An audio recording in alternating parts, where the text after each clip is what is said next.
Everyone, this is my second slide on ferrous material. So earlier I had discussed about some slides related to ferrous material. This is my next slide which I'll be presenting on ferrous material. So the topic is ferrous material, and the list of topic to be covered as ferrous material, different types of ferrous material. So I had already discussed about iron and its component. Next is your alloy steel. Okay, types of alloy steel we can classify alloy steel as structured steel, magnetic steel, tool and mold steel, heat resistant steel, and corrosion resistant steel. So structured steel, it is an alloy element, chromium, nickel, Si, Mn, manganese is added to it. It increases strength, solubility, hardening. It increases ability to metal forming and weldability, high strength, high toughness, and resistance to stress. Its application is in beam and shaft. It is used. Corrosion resistant steel. Okay. Alloy element are aluminum, silicon, and chromium. Higher chromium equal to 12% chromium resistance to high temperature corrosion. Chromium reacts with oxygen to form chromium oxide and prevent the steel from corrode. Application: it is used in gas turbine, engine casing, and aircraft frame and cutlery. Next is heat resistant steel. Forming of carbide and nitride. Carbide VWCA chromium forms high hardenability carbide such as Fe4W2C. It has the hardness and strength increase. High speed steel contains 14 to 25% W, 4% chromium, and 1% vanadium.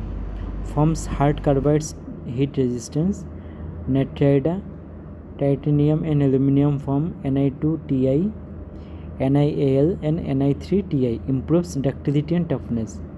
And margining steel, it is used in rocket and high speed aircraft. Tool steel, high hardness and weight resistance, used for cutting, shaping, or forming such as rolling and drawing.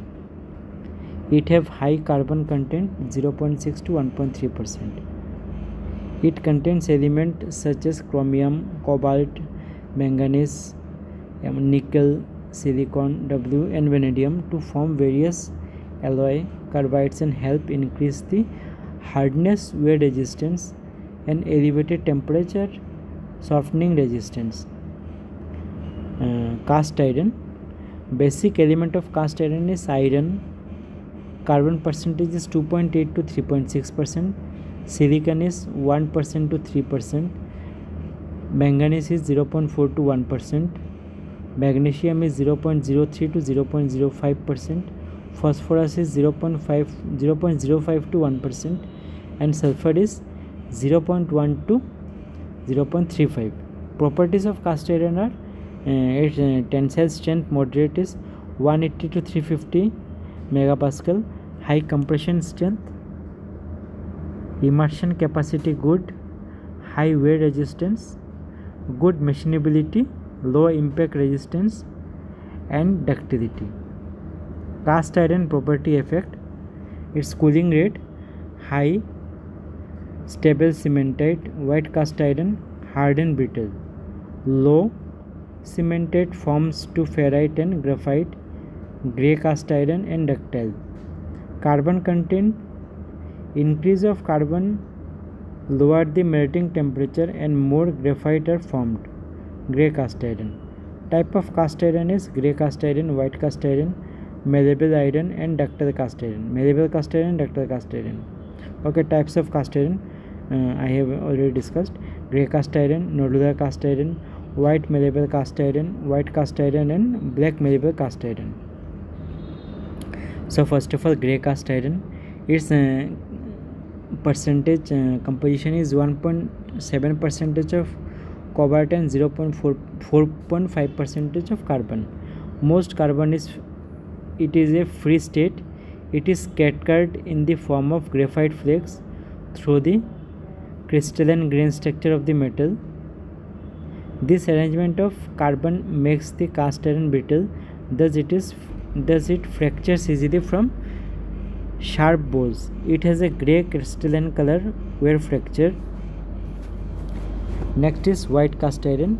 White cast iron have 2% of cobalt and 3.5% of carbon. It is so named because of a white crystalline color at the fracture when broken. White cast iron is made by rapid cooling the modern pig iron. Most of the carbon in white cast iron is chemically combined state. It forms a hard substance called cementite. And the chemical formula is Fe3C. White cast iron is so hard that it cannot be machined except by grinding machine. So white cast iron, actually it is a very hard material, and only the grinding process is used to make any changes in its material. Its direct use is too limited to casting, requires the surface to withstand abrasion wear. The major use of white cast iron, however, is making malleable cast iron. Next is malleable cast iron. Percentage is 2% cobalt and 26% of carbon. Malleable cast iron is cast iron that has been made soft, tough, strong and malleable.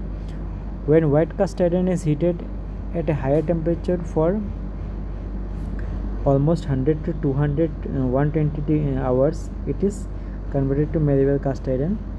This heat treatment process called malebolizing takes place in heat treatment furnace. Metal is malleable, it can be hammered into different shape without cracking. Heat treatment changes an arrangement of the carbon from its combined state as cementite to free carbon. At the prolonged high temperature, the free carbon comes together to form cluster or globule. The surrounding iron then becomes soft and machinable. They are used for making tough casting for automobile, tractors and many kind of machinery parts. And next is ductile cast iron. Okay, so ductile cast iron is also known as nodular iron or sapphire graphite iron. The carbon in ductile cast iron is in free state. It is small, rounded lump carbon cluster called nodules. The iron surrounded the tiny balls of graphite is so tough and machinable. It is very tough actually. So ductile cast iron is produced very much like grey cast iron only. Magnesium alloy and certain other elements are added to a ladle of grey iron before it is poured into mold to make the casting. This additive and proper heat treatment causes the carbon in the molten iron to form balls and nodules as it cools and becomes solid. Ductile cast iron has properties similar to a malleable iron, and other properties are it is tough. It is tough, but it can be easily machinable and process many of the characteristics of steel. Okay, the main use of ductile cast iron is it is used for making tough casting for automobile industry,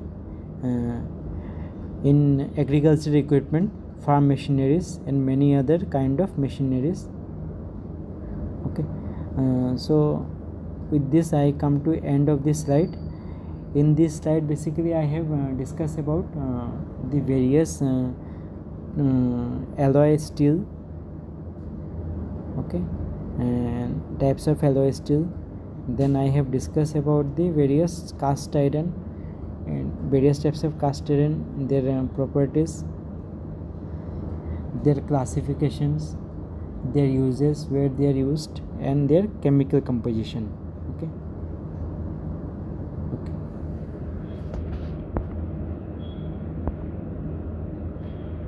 Thank you everyone.